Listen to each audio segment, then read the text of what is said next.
Hello mga day! It's me again, Inday Angge, and welcome to A Day in My Life, pas pinakamagandang kunyang dito sa bayan ni Donya. Gusto mo yon? For today's mini vlog, samahan niyo ako mag-food trip sa Temple Street. Matagal na nga tong video na to at ngayon ko lang nalang i-edit mga day. Sayang naman kung hindi ko naman ipost. Naya pa yan, mo di filter ko. Nakita ndagi ka murok. By the way, nagluga nak iti train ditan adata akon magmagna akon mapanak iti Temple Street. Tamapan aglafang iti street foods dito Hong Kong. Yes.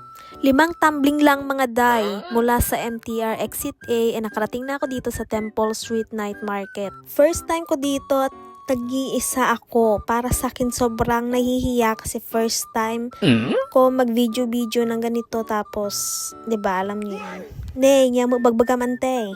Katunayan nga mga day, nahihiya ako kaya medyo natagalan akong nag-ikot-ikot. Nahiya kasi ako magtanong paano bumili, ganun.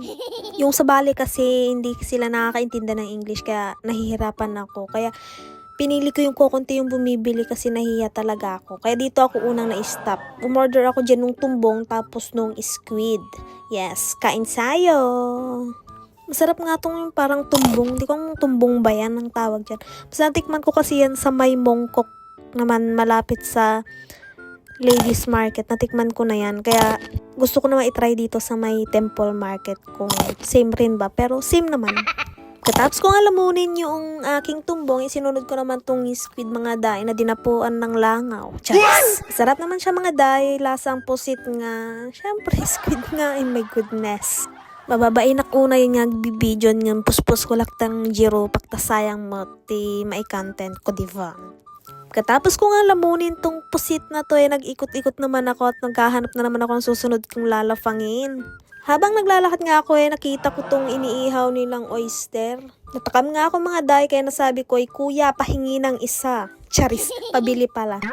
30 HKD nga ang isa at kung sa peso naman ay 210 ang isa. Ganon siya kamahal mga day pero ilalaban ko to kasi gusto kong itry.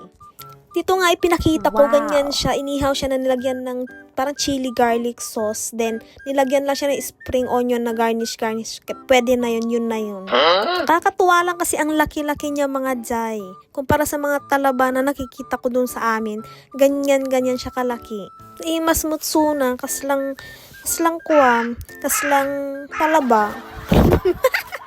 Dahil very expensive siya mga day, kailangan natin siyang ubusin. Dapat walang matitira dun sa shell niya. Kailangan simot para worth it. Kahit hindi naman worth it talaga kasi ang mahal. Pagkatapos ko naman sa inihaw na talaba nag-ikot-ikot ako. Ang dami kong gustong itry mga day pero mababainak nga gumatang di ka muno apay.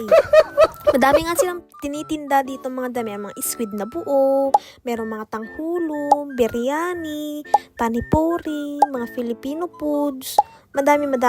Basta madami. Hindi ko na matandaan yung iba kasi ang tagal na nitong video na to ngayon ko lang talaga na-edit. Dahil nagugutom na talaga ako dito ako nagpunta sa walang bumibili kasi nahihiya ako, diba?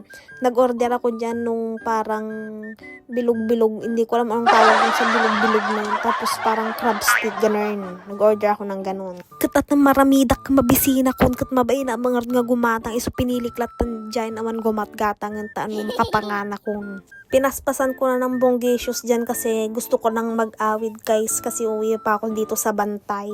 Naririt na ko na nga yung busog ko dyan mga day kaya nung natapos na to, syempre lumamon pa rin ako.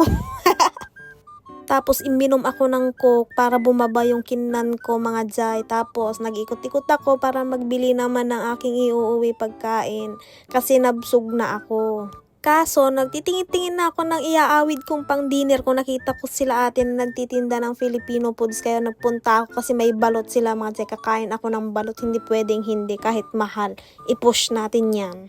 Pagkatapos kong ukisan yung taas niya, nagyan ko ng suka, tapos asin. Tapos, syempre sultupin mo yung sabaw niyan. Alag, bisinan manan ang gen. Ngagbuy-buyan ti sarili nga video. Pagkatapos mong igupin yung sabaw niya, syempre ukisan mo yan para makain mo naman yung sisiw niya. Tapos yung dilaw niya, ganim sa kumain ng balot. Pagkatapos kong kumain ng balot, syempre nag-awid na ako kasi wala na akong pera. So, thank you for watching. Bye!